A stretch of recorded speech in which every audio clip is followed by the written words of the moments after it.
If what he's charged with turns out to be the truth, and the facts are there, and the case is made, a person like that should never see freedom again until the moment he's put in the grave when he dies.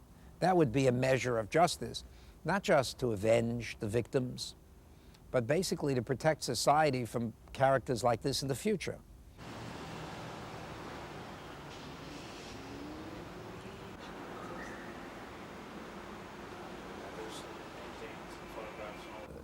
Everyone who served in an Einsatzgruppe knew other murderers. Remember, most of these people were anonymous. They just walked away from the scene of the crime and nobody ever heard of them after. There were not too many witnesses.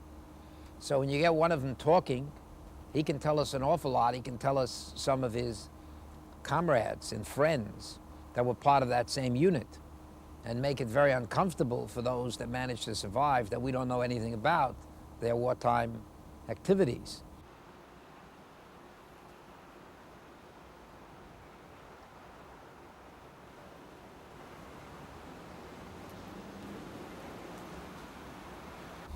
And the reason that nobody's ever heard of this individual is he was, not behind a desk. He wasn't a general, a colonel, or a major.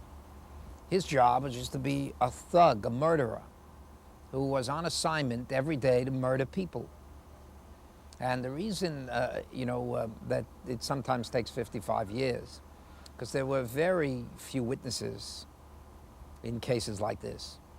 You have a transport and you have an anonymous person doing the shooting. How are we going to find out that he was the shooter and that he was there? In this case, we wouldn't have known if he wasn't called in as a witness in another case and instead began boasting and talking about how he himself murdered 500 people in a given day. November 3rd, 1943, at Majdanek.